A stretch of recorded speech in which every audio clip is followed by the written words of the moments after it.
السلام علیکم ورحمۃ اللہ وبرکاتہ۔ بسم اللہ الرحمن الرحیم۔ اللہم صلی علی محمد عبدک ورسولک وصلی علی المؤمنین والمؤمنات والمسلمین والمسلمات۔ مہمان نوازی کی سنتیں اور آداب۔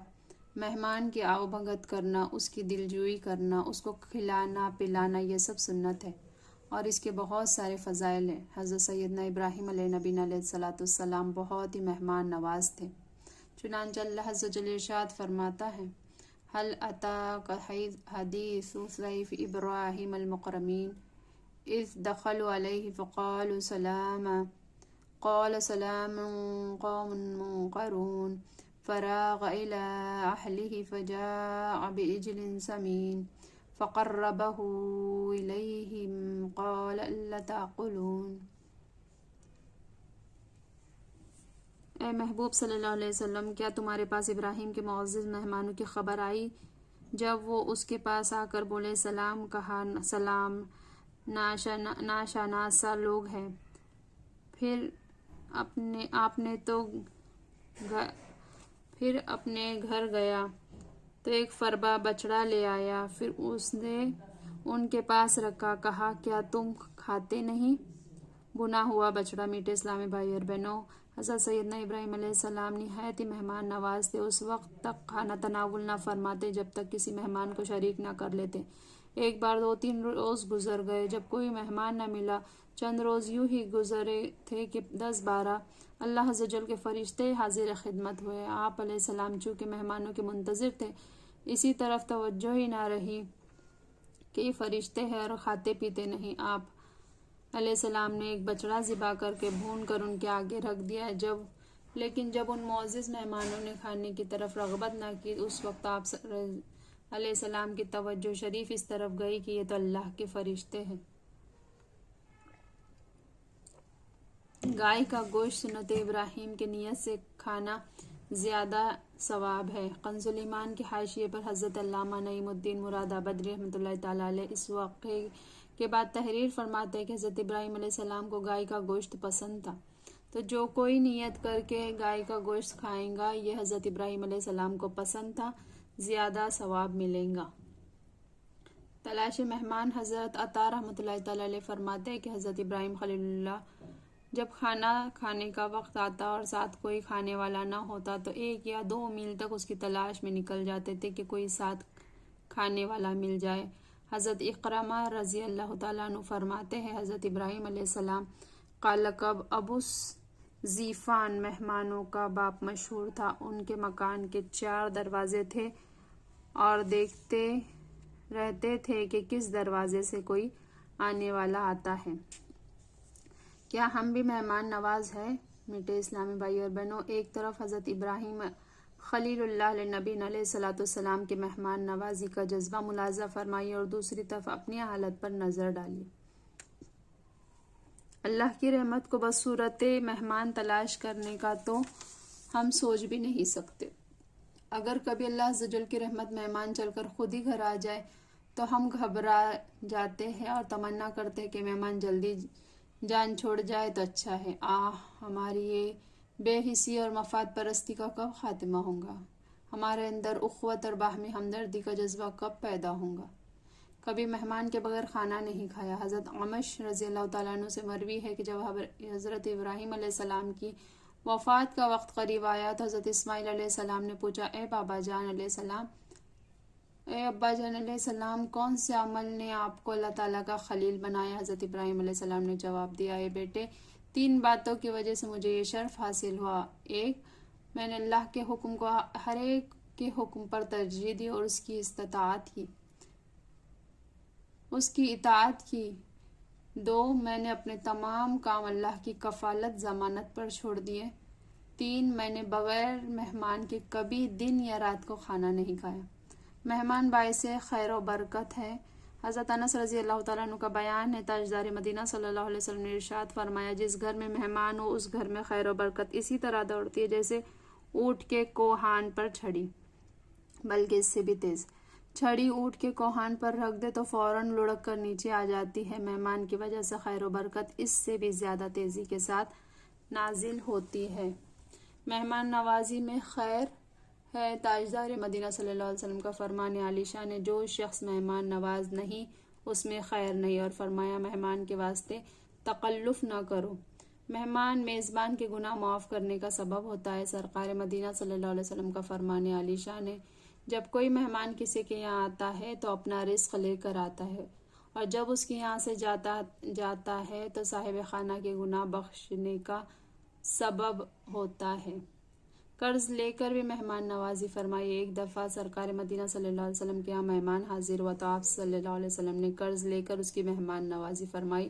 چنانچہ تاجدار مدینہ صلی اللہ علیہ وسلم کے غلام ابو رافع رضی اللہ تعالیٰ عنہ کہتے کہ میں سرکار مدینہ صلی اللہ علیہ وسلم نے مجھ سے فرمایا، فلاں یہودی سے کہو کہ مجھے آٹا قرض دے، میں رجب شریف کے مہینے میں ادا کر دوں گا، کیونکہ ایک مہمان میرے پاس آیا ہوا ہے۔ یہودی نے کہا، جب تک کچھ گروی نہیں رکھوں گے نہ دوں گا۔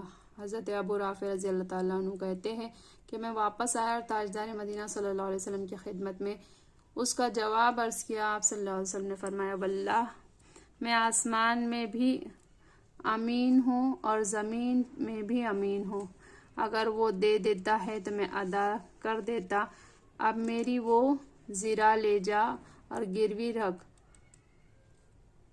رکھا، میں لے گیا اور زیرہ گروی رکھ کر لایا۔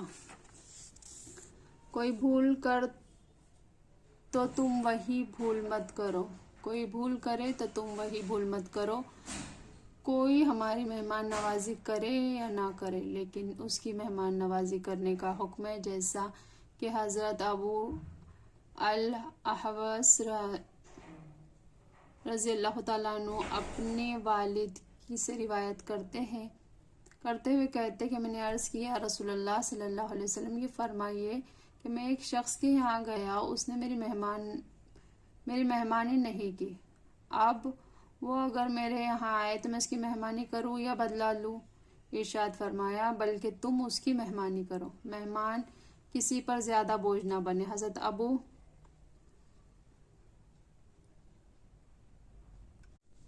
السلام علیکم ورحمۃ اللہ وبرکاتہ۔ بسم اللہ الرحمن الرحیم، اللہم صلی علی محمد عبدک و رسولک و صلی علی المؤمنین والمؤمنات والمسلمین والمسلمات۔ مہمان کسی پر زیادہ بوجھ نہ بنے۔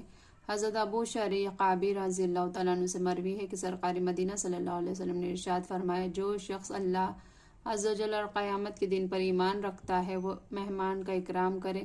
ایک دن رات اس کا جائزہ ہے اور 3 دن ضیافت ہے، اور اس سے زیادہ صدقہ ہے، اور مہمان کے لیے جائز نہیں کہ کسی کے پاس اتنا ٹھہرے کہ اس کو تکلیف ہو۔ مہمانوں کو چاہیے کہ اپنے میزبانوں پر بوجھ نہ بن جائے، نیز ایسی فرمائشیں بھی نہ کرے جس کو میزبان پورا نہ کر سکے۔ ہاں، اگر یہ معلوم ہو کہ فرمائش کرنا میزبان پر بوجھ نہیں ہوگا بلکہ اس سے میزبان خوش ہوگا تو اب اپنی پسند کا کھانا وغیرہ مانگنے میں حرج نہیں، جیسا کہ کیمیائے سعادت میں ہے۔